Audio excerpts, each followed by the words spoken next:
I am not going to call him a good speaker when he's doing what he is doing today, sending Congress home when there is such a crisis for this nation that remains unsolved. The subsidies are a crisis for the nation? I mean, we wouldn't, if Obamacare was doing wonders, we wouldn't have needed subsidies in the first place. That tells you how bad Obamacare is. Anna Navarro was a guest on Abby Phillip's CNN show, in this case, guest hosted by Sarah Seidner, to push back against the MAGA narrative and MAGA propaganda about health care in the United States. I want to watch this clip from Abby Phillip's CNN show with you, with Anna Navarro and the rest of the panel. I'm going to have my thoughts to share, and then I want to know what you think about it in the comments. Let's roll it. After years of record-setting falling incomes, our policies are boosting take-home pay at a historic pace. Under Biden, real wages plummeted by $3,000. Under Trump, the typical factory worker has seen a wage increase of $1,300. For construction workers, it's $1,800. For miners, we're bringing back clean, beautiful coal. It's $3,300. And for the first time in years, wages are rising much faster than inflation. All right, let's pick up the debate where we left off. Joining us now at the table, Mark Lopresti. He is a CEO and senior market strategist at Market Rebellion, otherwise known as a big baller on Wall Street. We will start with there. I'll take that, Sarah. Thank you very much. I can only screw it up from here, guys. That was the highlight of the show right there. There you are. Affordability. You hear the president talking about inflation and wages. What was your takeaway from what you heard from him? While Americans are overwhelmingly frustrated with this economy, their own personal ones and the economy at large. I understand that, Sarah. But what Americans need to understand, and what I would have liked to hear the president say, is that the economy moves like a battleship, not like a speedboat. The president's economic policies, which are designed That's a good thing, because speedboats are getting droned to death. I didn't see that one coming. Thank you very much. Thank you very much. It takes time for these policies to have long-term effect. I saw those numbers that you quoted in the A block, right? Where inflation, it started here, it went down, now we're back where it was. That's not adjusted for the tariff revenue. That's not adjusted for the fact that the job growth has been exclusively from the private sector where it needs to come. We need to look at these numbers in the context of the positive economic impact of the president's policies. And I would like to hear, and I think we will hear from the president and from the vice president, J.D. Vance, that piece of information for the public. Be a little patient. I know it's hard right now. I know we're looking at the midterms, that big popularity contest coming up. Be patient. These policies will have the impact that is desired. That's what I want to hear from this president. Two questions. Why should Americans be patient when they were promised that he didn't have to be patient, that he was going to fix things very quickly? And two, the tariffs aren't isn't the public paying those tariffs? In other words, they're the ones having to pay. Yeah, it's coming in, but they're also the ones paying for it. Well, so I don't think that's actually been proven, Sarah, right? So what we look at, so I'm a big baller on Wall Street. It's not a tax on people. You're going to say that they're by definition inflationary. I've heard that before. Listen, I was here with Abby on Liberation Day. The Federal Reserve Chairman said it. Well, I don't agree with most of what the Federal Reserve Chairman says. And I cannot wait for him to move on. I cannot wait for him to move on. He waited at least a year too long, in my estimate, to change economic policy, and then embarked on the fastest pace of rate hikes in the history of this great nation. That is not something that you can undo with an executive order or executive fiat. It takes time for these things to happen. Market forces are what they are. And this population should give the president time for these policies to take effect. And look, as I said to you, I was here on this set on Liberation Day, and the rest of the panel said, we're going to go into a recession by June. We're going to go into it. It's going to be a U-shaped recovery. If there's a recovery at all, it's going to be mass hysteria, dogs and cats living together. And I said to Abby, who I have great respect for, have me back in June, which she did. Have me back in September, which she did. And we will see what the outcome is. The reality, we had a V-shaped recovery.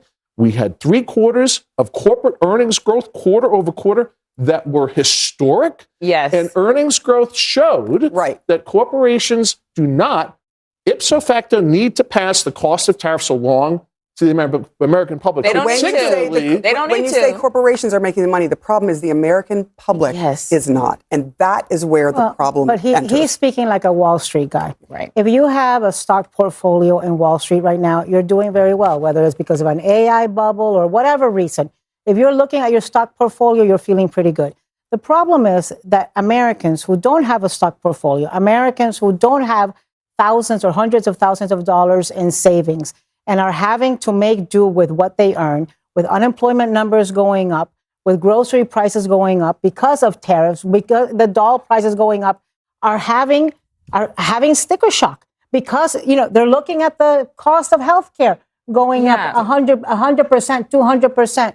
And they don't know how they're going to afford it. There's too many of them that are going to go naked. I feel like there's a huge gap between the people who are in the stock market. That's a false narrative. Your clients. That's a false narrative. I think you live in a bubble.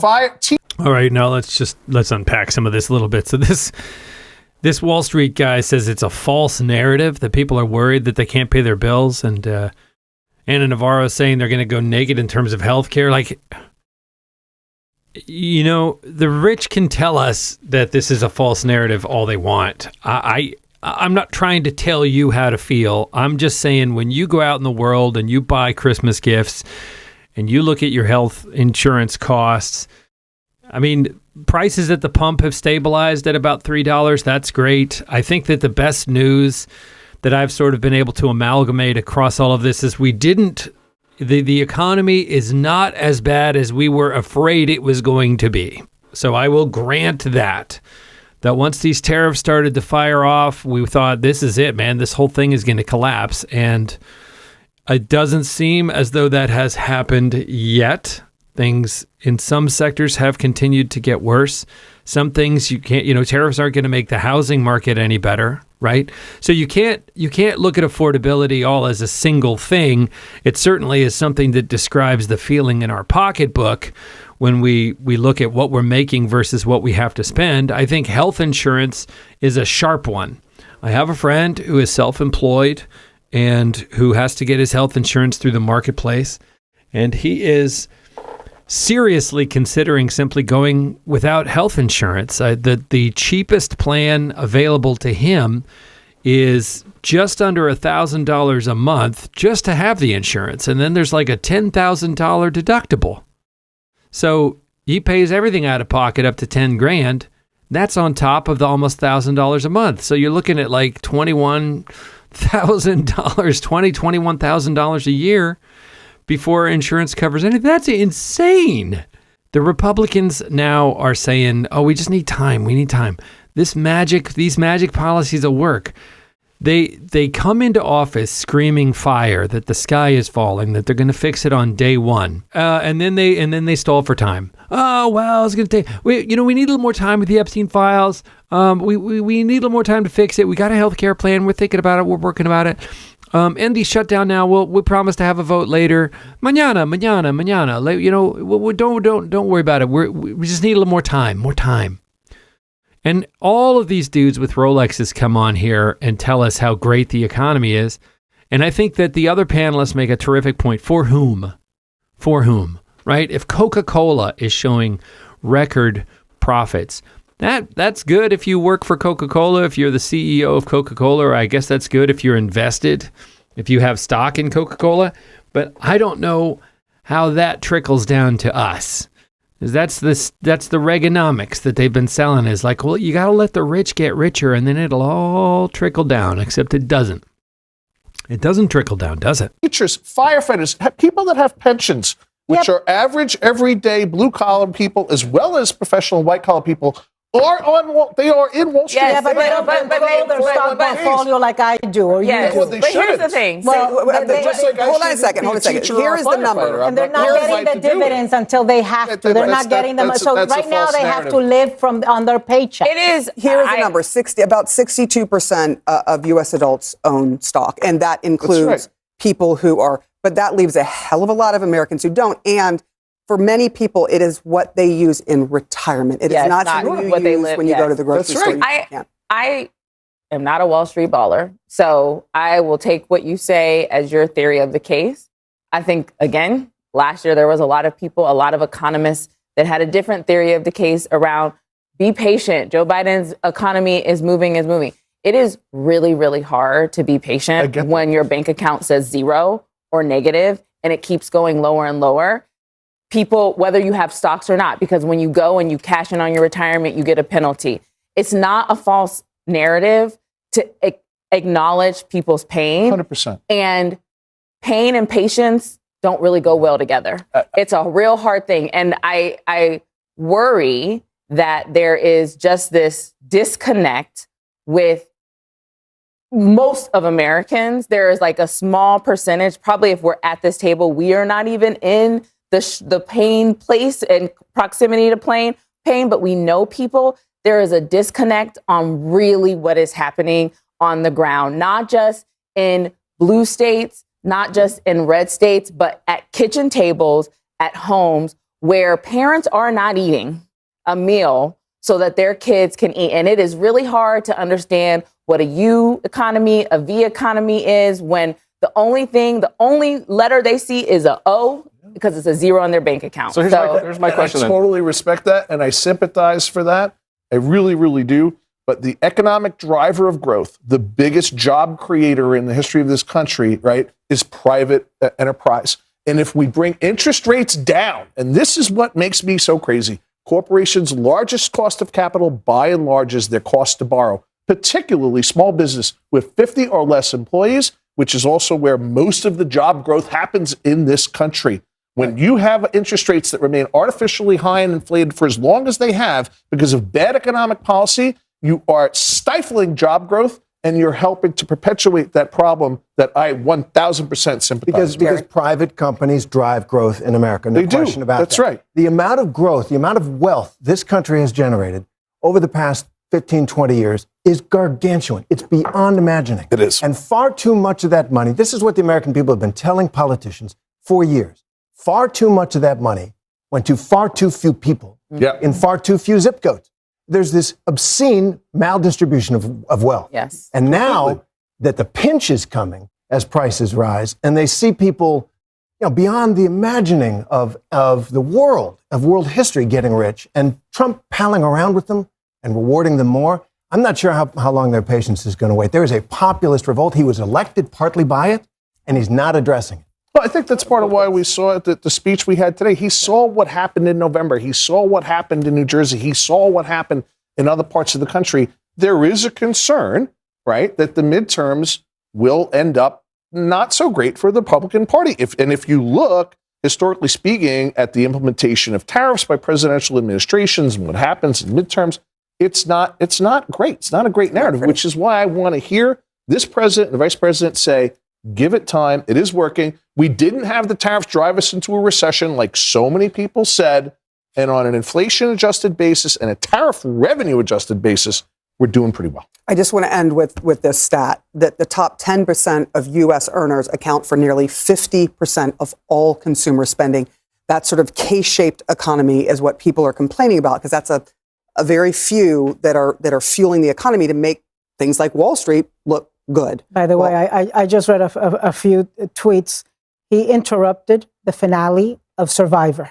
Ooh. 4.5 million viewers. There's a lot of pissed off Survivor fans. Only you, Anna, would know this fact. I shaved my legs for this? Like 50th season. For this old man to come and scream at me about how everything is great?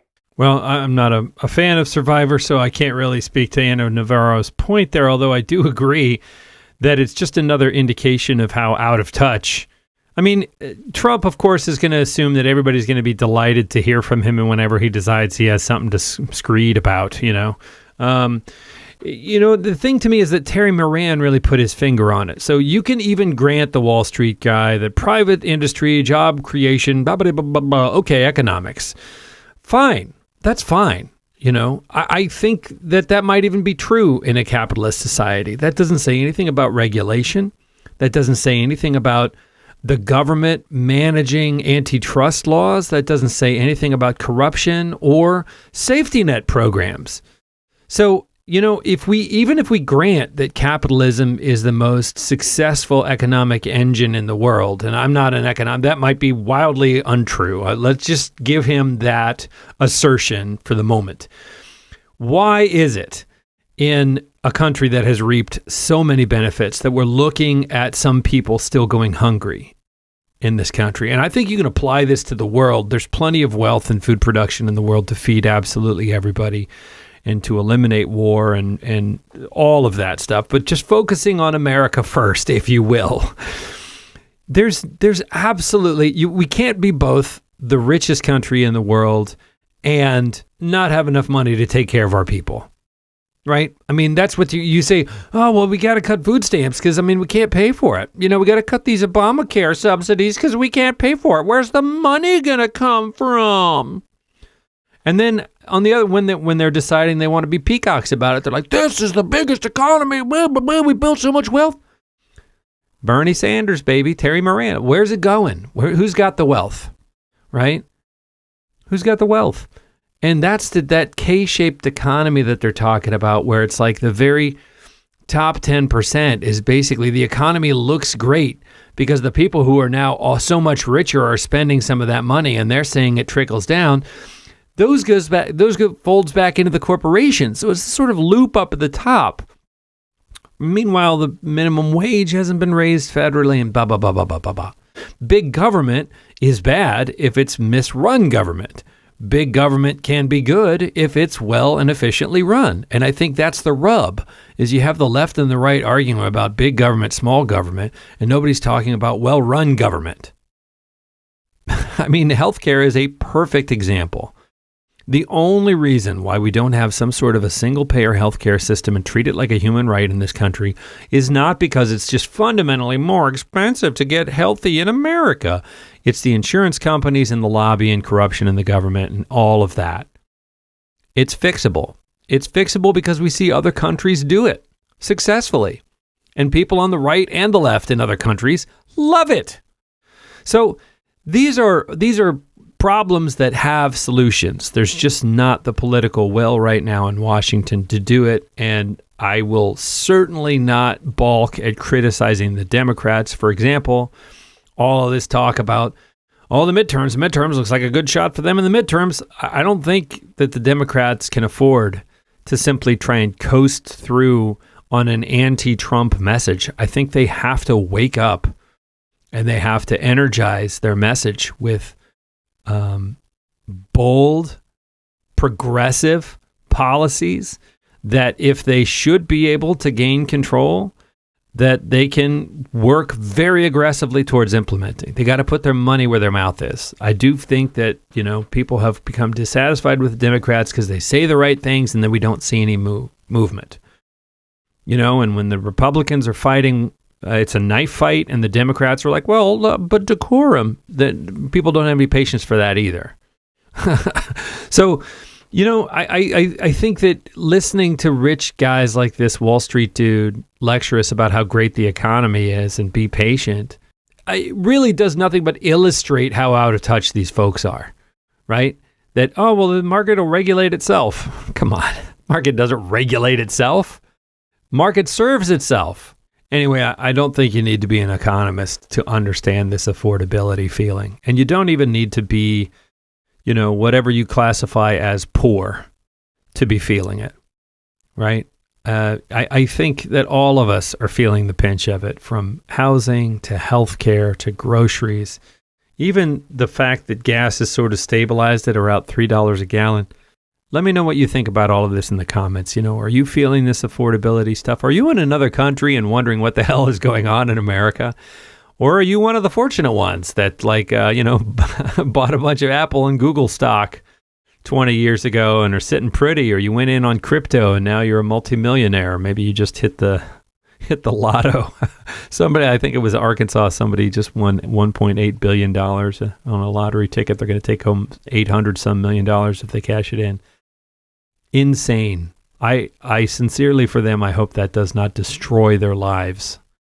That kind of a whiplash can be devastating. But that being said, if somebody offered me $800 million right now, I would not refuse it. Destroy my life or not, I would not refuse it. Let me know what you think in the comments.